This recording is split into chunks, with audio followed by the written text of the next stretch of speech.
Hey guys, it's SVT Bradshaw here back with more Atlanta Falcons franchise 9 game. Today I am doing what I said I was going to do and do the top 10 franchise players again. But I was going to do the Pokemon, but I saw a trailer. I was like, they don't need it. There's a lot of way more popular content creators than me doing it. And like, I don't even know if I'm going to play the game on recording. I mean, I can, but I feel like channel reviews aren't really my thing. So I'll just stick to doing stuff like this. No, this is a It's kind of like a re-upload. Those are going to be updated. Reasons why they're in their ranking, different rankings in general. So number one probably won't surprise you. All right, so let's get to our honorable mention, which is just like always, Young Ku. I don't like ranking special teams players among the league. So the easiest thing to do is just rank him as honorable mention. So of course, he's here because, well, he was one of the greatest kickers, getting us a bunch of game winners, especially one in the Super Bowl for the Falcons' first Super Bowl of all time. So, I don't know how long I talked about him last time, but this time I'm just going to keep it brief. He was a great player. I don't know how he would rank among my other players on offense and defense, but let's get to number 10. Tyrel, he was not on the last list, but I put him here because he's gotten at least an interception, I think, every single season, which I think is really good compared to a lot of my other corners or safeties. And he's really decent. I checked his stats. He's gotten the interceptions. He never got more than 3, but he keeps getting a good amount of tackles, good amount of interceptions, and I think even tackles for loss too. So that's why he was our best corner for like the entire franchise. He was always starting because he was just always the best. And he's like how he is in real life. Really good coverage. Not much of an interception guy like Trayvon Diggs, but he will get interceptions. And number 9, so Darius Smith. I didn't feel like looking for pictures for him, so I just used the one for the last list. Speaking of the last list, he was number 7. I don't really like for some reason I was looking for stats. He was not on the legacy leaderboard. I guess he retired and for some reason still isn't there. The game is very broken, but I ranked him lower because a lot of people have surpassed him. Not a lot, but like a couple of people have surpassed him. Still, probably my greatest or second greatest pass rusher of this entire franchise. We definitely do respect him, which is why he's gotten a few rings under his belt now. Actually, hold on, I'm going to check how long the last video was. Because it was probably very long.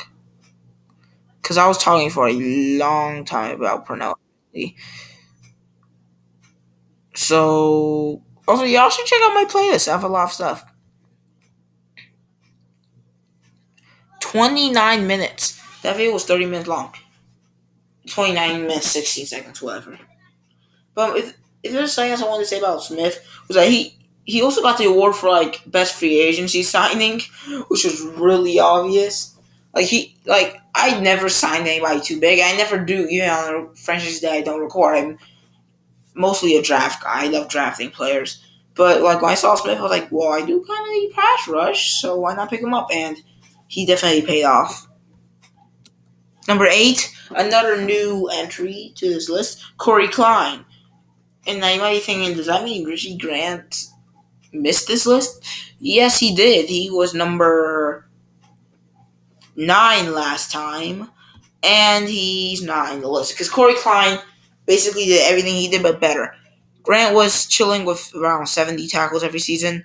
Actually, yeah, he never got more than 70 tackles, never got less than 70 tackles. While Klein's tackle rankings were not rankings. First season 82, 109, 97, 102. He never got below 80 tackles. This man was a beast in the box or like anywhere. Tackles for loss. You want to talk about tackles for loss? 7, 10, 7, 6. This is the definition of like a Jamal Adams safety. You might just think he's a run support safety. But then you look at his interception numbers. He had the first couple seasons, he had 0 interceptions and 1 respectively. But then he decides, I'm tired of just being a run support corner and gets 4 interceptions the next season and then 6 interceptions last season. Just absolute.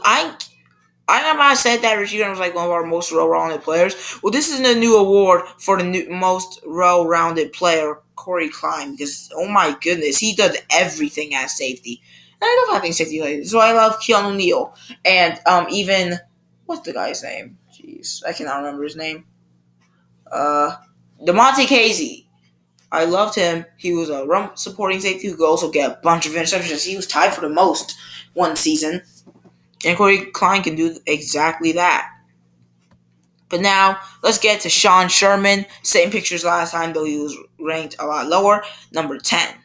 But that's because he never got the chance to prove his stuff. To be sure that I made this list like a kind of long time ago. Yeah, January 4th. That's a long time ago because I was still doing the franchise back then. And I'm pretty sure it was like season 5. He won 3 spots, mostly because I don't know, man. I don't think he has many sacks as Darius Smith. But I don't know. I always felt Sean Sherman's presence since his first season. First season, he had 11 sacks and 4 tackles for loss, giving him basically a free Rookie of the Year. Also, now you can probably realize people like Russ McDonald aren't on the list and Travis Etienne. Etienne, I can see why he was on my list back then, but at this point, he was never great. He was always a very like those are stats you would see from maybe one of the running backs have 1,000 yards, the other one has 500. I don't think Blue Scott ever had 500. He might have had one season. But he never had many yards, and Etienne didn't even catch the ball too much either. I mean, he always had like 1,000 scrimmage yards. But I mean, it's good. Like 1,000 scrimmage yards is good. I'm not trying to say it's not. But like when you're getting like sometimes even only 700 rushing yards, it's just not going to cut. Also, if you're thinking that, well, you didn't give him enough carries. Well, recently I've been doing a franchise with Nick Chubb in it, and I've been giving Chubb a lot of carries because he's been reducing. Also, I'm going to take my line is terrible in that franchise.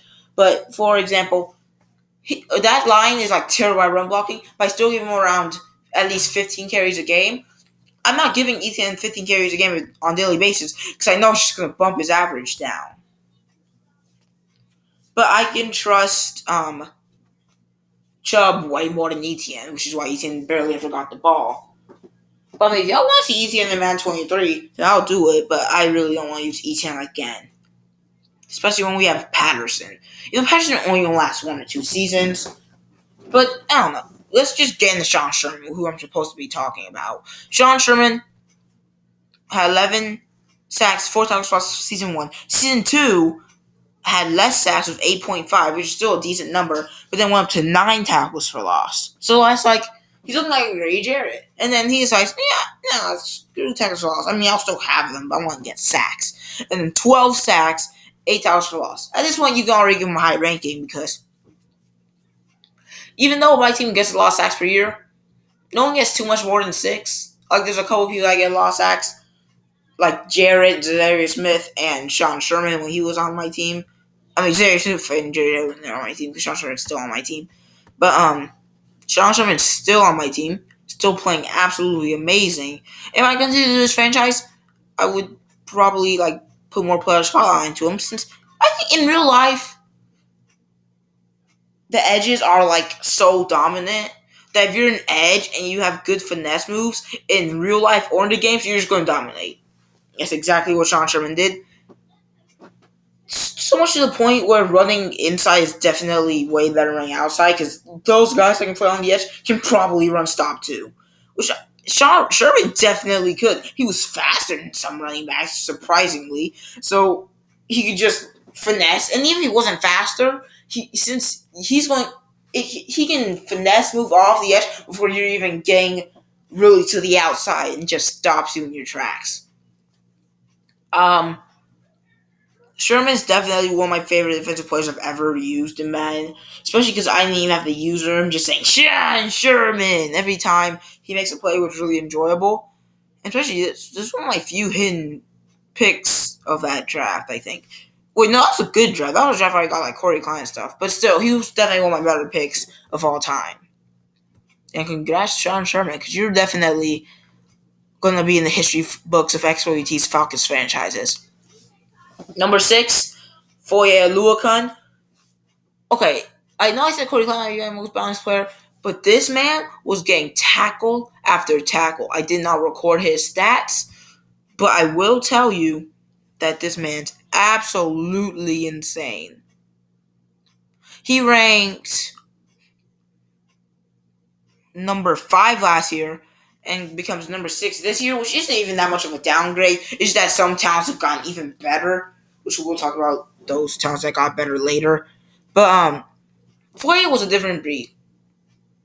I think there was like when Dion wasn't doing Dion dominates. You already know him. He was number 1 in the last franchise, and he might be number 1 now. I don't know. Actually, I do know, but Foye was. I kind of want to say more balanced because like Foye was getting like 110, 120 tackles and like 3 interceptions. Like in real life, that's defensive player of the year. It's that in the game, it's just not gonna be like that. In real life, I'm sad that we lost him. In this game, he was old, so I had to get rid of him.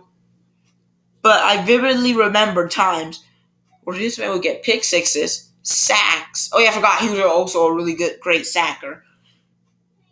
I say you watch the other video before you watch this one though, because like there are going to be more in depth explanations. Because I think this one's going to be a little bit shorter, but I'm not sure. But I think Luka might be more balanced, not better, because I think Dion's so much better at intercepting the ball and tackling like outside of the box, like after a first down. That just excels Uluakan. But like, Uluakan could have played Mike. Like if Dion wasn't there, Uluakan would have played Mike. And I would have probably gotten a lot of picks with him too, just not as much as Dion, because he's not fast and he wouldn't have had the interception pick 6 probability that Dion has. But Uluakan definitely like maybe Hall of Fame status if he continues his career greatly in another team. But final statement for Uluakan. As you can see, this is a pick 6. I don't exactly remember the rankings. Actually, I think I can. The next guy, Isaiah Simmons. Yep, ranked the Uluakan. Simmons literally was insane. Did I even write down his stats? No, I didn't, because I just knew he was going to rank high. But Simmons is literally like maybe the better Dion Jones. I think if I played Simmons for longer, he may have surpassed Dion Jones in his ranking. But the thing about Simmons is that he was just Dion 2.0. You can't surpass the original. When I traded for Simmons, I was just like, okay, I am not going to play without a user linebacker. Which now I think about, who am I going to use this season? Because Dion's probably going to have a low rank. He might not even have star development. He might, though. We also have Rashawn Evans. But, like, will Dion have the speed? Do we have any of this? Do I have to trade for Simmons again? Possibly. Because Simmons is literally a safety linebacker. Like, bro, like, that's exactly why I love in linebackers. Those ones that can intercept the ball, which there's not too many. There's not too many interception linebackers. Like, you can say Bobby Wagner, but he's definitely more of a run stopper, in my opinion. The rare breed that is Isaiah Simmons and Dion Jones in this franchise are absolutely insane. The fact that these guys are getting more interceptions than my corners, tackling more than my safeties, and just playing better and sometimes getting more sacks than my defensive linemen made that there's no way Simmons and Jones were getting ranked very, very highly. Now, the reason that all the defensive players are scrambled in here is because, well, first of all, my offense, I was definitely an offensive team. I mean, I definitely had some great defensive games. But if you look at my team and saw me play, you're like, dang, this guy's really good at just scoring. So, like, the defensive players are very good, but not on the level of the offensive players. But I like to give a shout out to, like, all of them, because my defense also won championships. And I also had some really good games defensively against some better offenses. But I think my interceptions were definitely a big reason of that. Causing turnovers was very common for my team. So much so that I kind of maybe be underrating these interceptions by these linebackers. But I mean, a lot of my players get interceptions, so I'm sorry, Simmons. Maybe if I had more, if Dion didn't exist and you were just my only Mike, you would be number 1 or number 2. It's just sometimes things will go that way when we draft you. So number 4, actually a tie. Kyle Pitts, and Calvin Ridley. Now you might think, wait, Ridley outranked Pitts last time and even ranked to number 2, and Pitts was only number 4. How are they tied? Well, this thing I didn't realize while making that last ranking. I'm going to tell you in a second because I'm thirsty as heck.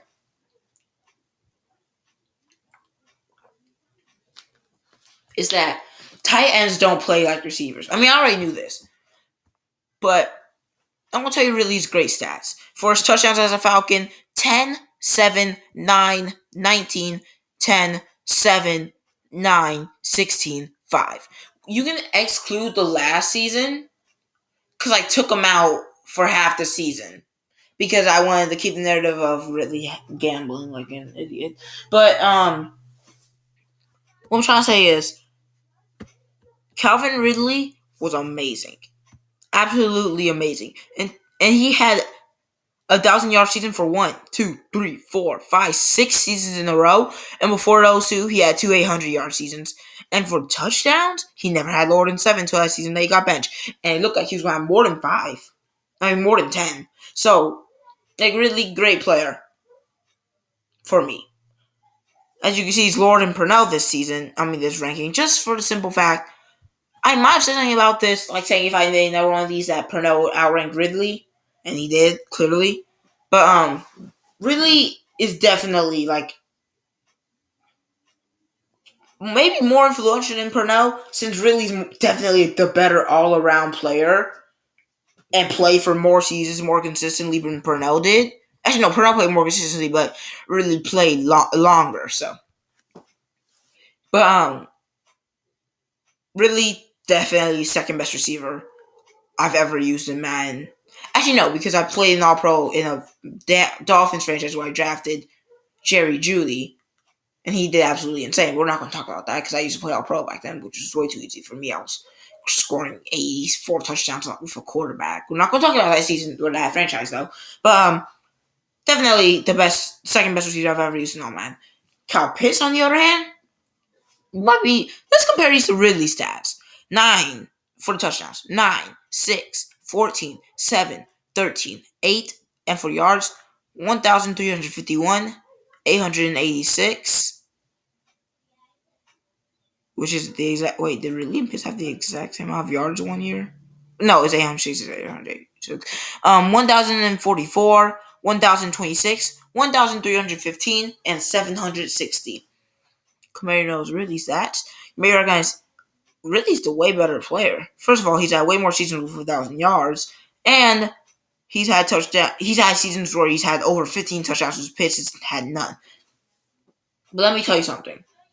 The most receiving touchdowns by a tight end ever in a season is 15. Correct me if I'm wrong. Pitts, correct me if I'm wrong again, is the only player to have 2 seasons, or maybe one of 2 players, to have 2 seasons with 13 or more touchdowns. I'm checking right now, actually. So, it looks like Gronk had 18 once, which is absolutely insane, which puts Pitts at tied for 3rd place. Yes, I'm checking. Nobody, except for him and Vernon Davis, have had at least 13 touchdowns for 2 seasons in a row. So he's like one of the great times of all time. And I was wondering if he's 26 at the time of this recording for me. So clearly, he's a top 3 tight end right now in the league currently with Kelsey and Kittle. And then he's in the Tony Gonzalez stuff comparison. And then you factor in the yards. The most yards by tight end in the season is 1,416. While Pitts is sitting here with a nice 1,351 and 1,315. There's been a lot of 1,300 seasons. Yeah, I won't say a lot. There's been a few. Maybe you would even say several. But I'm looking, and no one's had more than 2 seasons with more than with 1,300 yards. Only 1,300 yards or more, except for Travis Kelce, who may end up being one of the best tight ends of all time. Do you understand what I'm saying? For a receiver, like if you just put him in the same categorization as Ridley, you say he's way worse. Maybe not way worse, but just worse in general. Maybe a spot or two lower, like he was in the last list. But when you look at him compared to tight ends, he's top 3 all time, with being the only player to have, one of the two only players to have 13 touchdown seasons twice and 1,300 yards twice. So the fact that Pitts is literally ranked the same as Ridley might be under-ranking Pitts, because Ridley isn't even close to those records. Purnell is. Pro's broken the records. Ridley hasn't tied them. You know, he has been really good. I gave them the tie just because I feel like Ridley was definitely more explosive. But I hope you guys can understand why Pitts and Ridley are tied, and how Pitts is literally like one of the best tight ends of all time for me. Number 3, Andrew Crowder. No, I'm gonna drink water. Drink some water again because I just talked for a while. I was going to talk about why Kyle Pitts is one of my top players.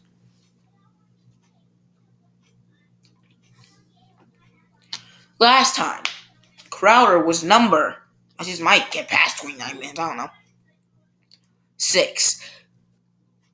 By the time of this video, that video was out, I'm pretty sure it was after his almost MVP season, or the season, either after the season he got 55 touchdowns, or I think it was during the season that he got 55 touchdowns. So by the recording, he probably had like 30 touchdowns by the half of the season, halfway through the season. I rated him high.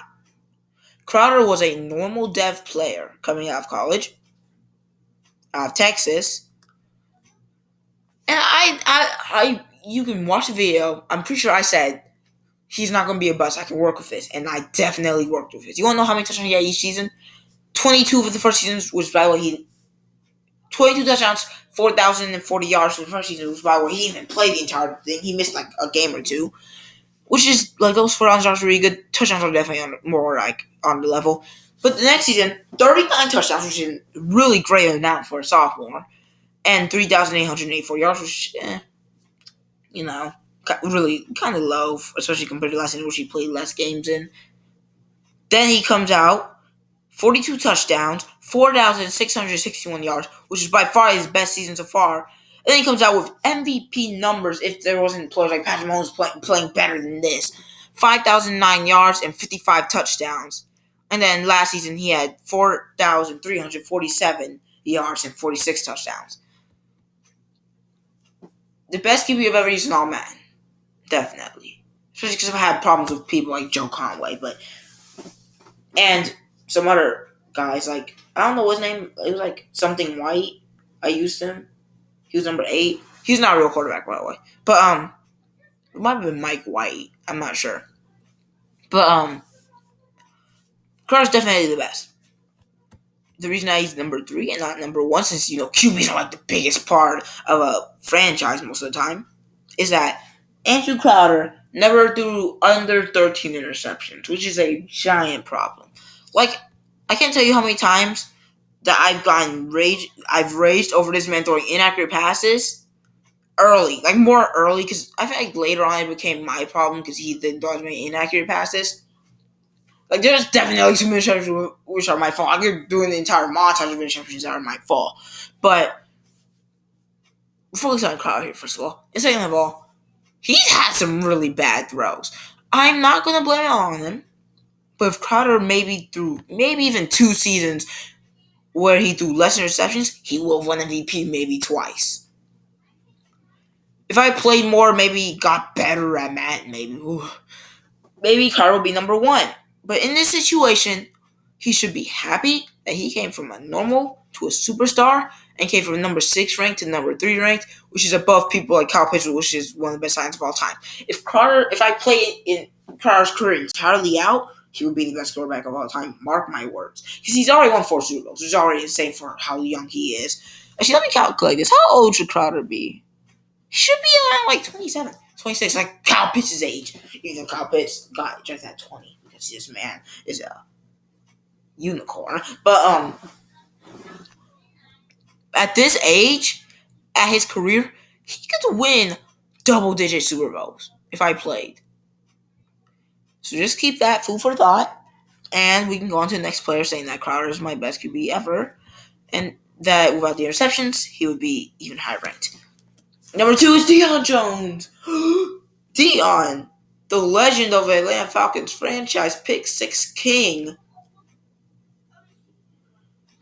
The most devastating linebacker in all of the NFL is ranked number 2.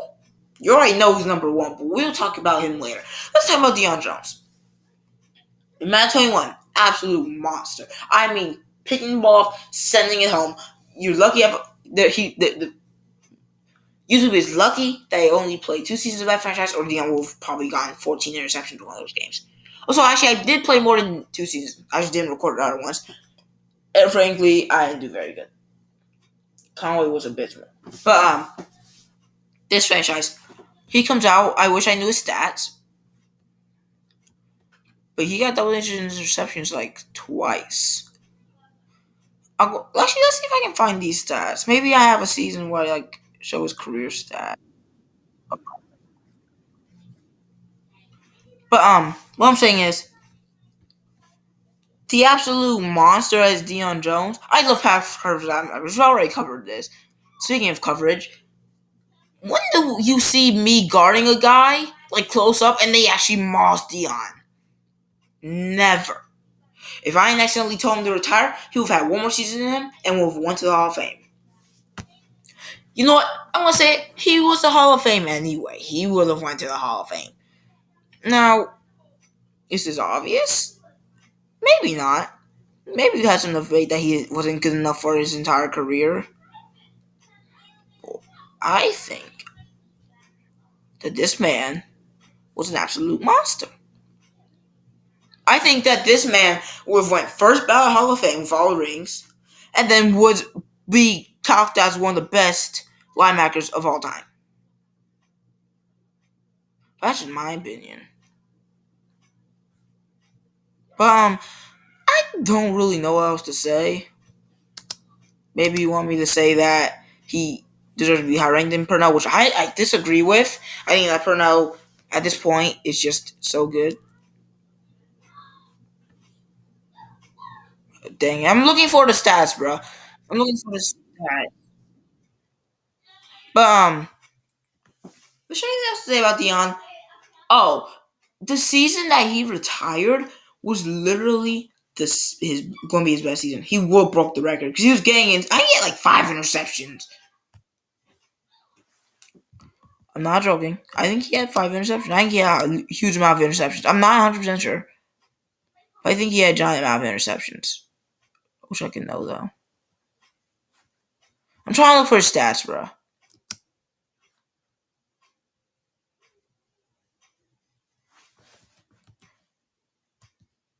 This is definitely going to be longer than the other video.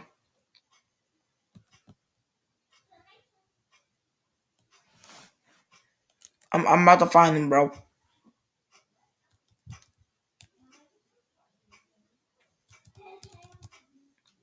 So this is going to be season 4 stats.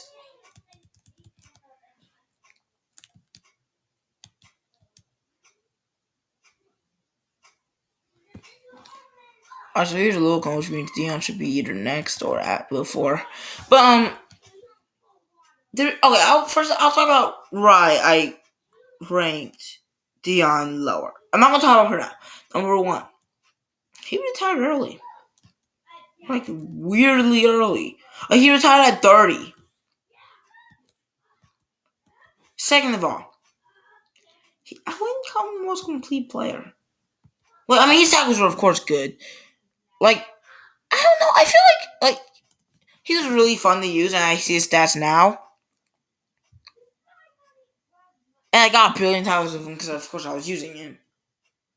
But when you compare him to someone like Purnell, who was the difference between so many games, to Dion, who, without some of those interceptions, we still would have won those Super Bowls because he got a lot of extra interceptions that he didn't need, is the reason why he's ranked lower.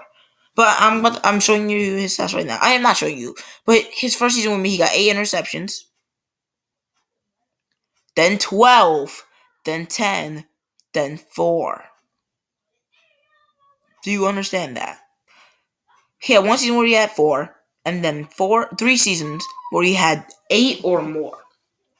The record for interceptions is 14. He had 12 a season. This man was like a different breed, and I think that I should end the legacy here as my Mike linebacker and just not use him next season because Madden 22 Dion Jones is the best Dion Jones I've ever used. I'm not using Dion Jones for Maddens because I've been playing Madden for a while. I've been using Dion for a while. He's been one of my favorite players. And now he started sucking this year, which is disappointing. But like, the fact of the matter is, sometimes offense is too good. And speaking of offense, folks, number 1 is Greg Purnell. Greg Purnell, the 3rd round random receiver I drafted. And you might think, well, you drafted a receiver every year. Eventually you're going to get hit. This guy wasn't a hit. This man was, he's a high overall, but normal dev. We've seen this story before with Andrew Crowder. We've seen this story all before. This one played out way differently. Since his first touchdown, I realized this man is fast. Like, he's not Tyreek Hill fast. He doesn't have Tyreek Hill speed. But this man was playing second string. So he was going as the top corner. But most of the older top corners in the league aren't fast. The second strings, like Dante Jackson or I guess I can't say Denzel Ward, but mostly second string corners are faster than the first string corners. So when first going against the first string corners and burning people, that's a big deal. Especially because grabbing him, putting in second string, literally made Ridley more open. More wide open. This man changed my passing game to the Ridley and Pitts show to the Purnell first, then Ridley and Pitts show. And this will make my run game irrelevant. I mean, I could run the ball. I needed to sometimes. But my passing game was so good that I would give out there. I ran the ball with ETN like 4 times. 4 times. Because I just didn't need him. Or I was losing and passing game was the only way I would get out of it. But let's look at some of these stats. He's only played for 4 seasons. First season, 1,199 yards, which for a rookie is insane. Let's look at Jamar Chase's stats. Which, by the way, I think he had a better rookie season. Yes, 1,455 yards and 13 touchdowns. Now you're going to look at Purnell's stats as a rookie. And you're like, okay, he had 1 less touchdown and maybe 200, 300 less yards. Which not more. He's about 250 less yards. So yeah, he's clearly really good. But is he going to be, no one think he's the best receiver in the league in a couple years, maybe even next year. I think he might win Rookie of the Year, though. I don't have to forward where I have all my information, so I'm not sure. But he might win Rookie of the Year. But then, let's go to the next season. 19 touchdowns. Now, hold on, wait a minute.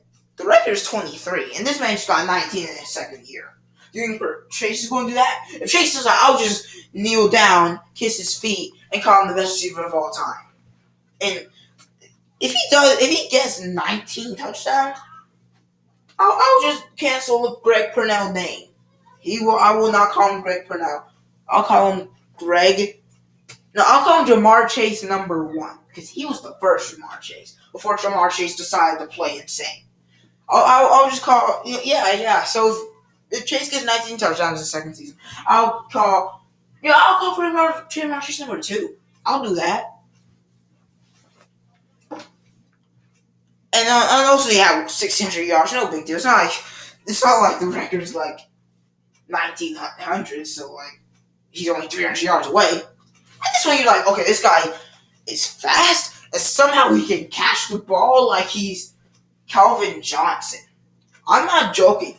I mean, Ridley's had better catches, but Purnell can catch the ball. As you can see on this picture right here, where he's just absolutely mossing the man. Probably this is the season. This is the game that he got the record. This is the game that he broke the record for yards or the touchdowns. It might have been both. He might have broke both that game. But we're not going to talk about that season yet. Especially about talking about the third season. 22 touchdowns, 1,500 yards. You can see the dip in yards, but I'm pretty sure with this dip in yards, Pitt's yards went up and Ridley's yards went up. I'm not 100% sure, but I'm pretty sure. Ridley's yards didn't go up. Pitt's yards went up. Yeah, Pitt's yards went up by like 300, so I guess Purnell's went down by 100. And also, did Crowder's yards go down or did they go up? They went up, so I guess I just shared the ball more between receivers. I'm pretty sure maybe even ETN's yards went up.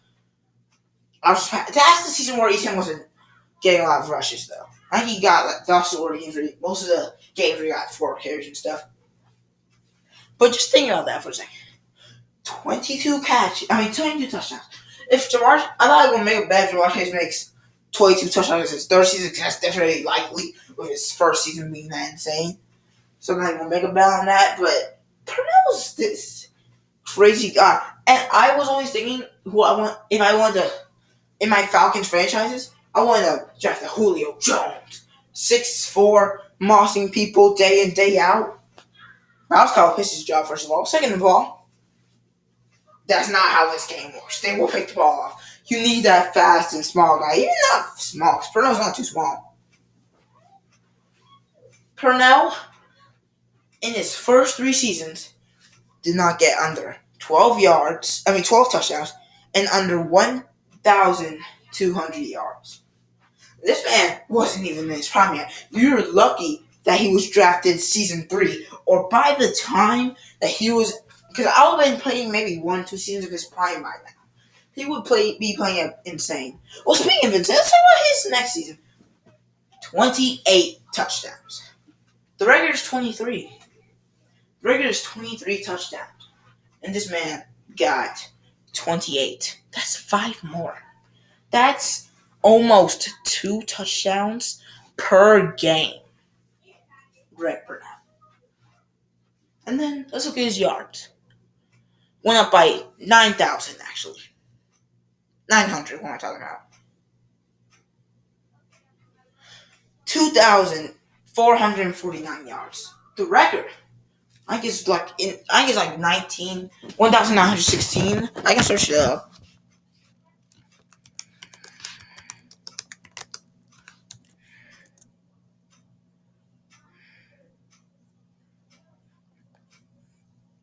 $1,964. And this man just got 2,449. Like, I know he's not the most realistic player. He was burning people getting touchdowns every game. He got 5 touchdowns in the game. Like, the fact of the matter is that this man was ranked number 3 in my last ranking. And then when I produced like that. I remember at the first game of that season, I said he's breaking the record. And he destroyed the record. No one's breaking that. Purnell is a different kind of player that's been in my Falcons franchise. I'm happy that I drafted this man because I could have just ignored this man. I could have not scouted him because I was like, I don't need a receiver. I could have drafted one of those guys in the first round. Now I've gotten this 97 speed when I drafted the Monster. He might have been 96 speed, actually. It doesn't, the exact number doesn't matter. But the fact that I had to make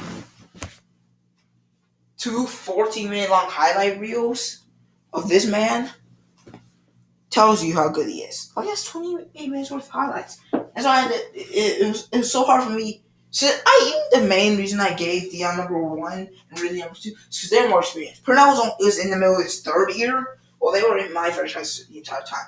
Now Purnell would be in his 5th year. So it's just obvious who was better at this point between Purnell and Ridley, to the point where we were comparing Dion Jones and Purnell, and it's still not even really that close, because Purnell shattered the record. Dion retired before he could break one, or even tie it. Sorry, Dion, but if I were ever to draft another 97 receiver, I don't even know if he will be like Purnell, honestly. I don't know if he got the same. I don't think it would feel the same. I'm sorry, guys, but I don't know how to be able to draft another speed receiver just so I don't have a carbon copy of Greg Purnell II. And then we draft Isaiah Purnell. And he's just not the same, first of all. Second of all, USC. You know who the Falcons drafted out of USC this season? Drake London.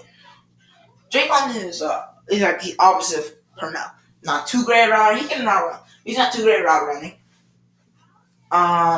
Not great at speed. He can make people miss though. I will say that. But this man's tall. He's like a college Pittsburgh receiver. So like, they're opposites, but still, USC. You get the small connection. Hopefully, Drake London plays like Purnell does and becomes the best receiver of all time. But I don't think that's happening. But guys, if y'all want to see more videos like this, where I just talk about my fictional Falcons franchise, hit the like button. Yeah, like why? Why not? I like you don't lose money. You don't have to pay me. I don't get paid for this anyway. Like I was like talking about sports, and like if I had something to talk, the podcast would be a great idea because talking about sports is my thing. I love talking about sports, specifically football, college football. I would talk about basketball, even I'm less knowledgeable about that. Heck, if I even knew enough about baseball, I would talk about that. Because I do know a little bit about baseball. I know how to play baseball. I just don't know the main players. But if you guys enjoyed this 41-minute talk, like the video as I said, subscribe. If y'all want to see a new Falcons Awards, which I actually doubt I will make because I don't want to make it that Falcons Awards because I feel like a lot of them would be the same. I don't really have any ideas for new Falcons Awards. But any ideas for videos would be appreciate. Even most of my comments are off. I don't know. I mean, since I'm only getting notifications for comments, just comment on an old video. Like, there's a couple videos that I do have comments. I've seen them. My brother's commented and stuff. But I'm subscribed to this Legendary Squad, by the way. See you guys next time. This is SVT Brandon Greg Purnell says adios.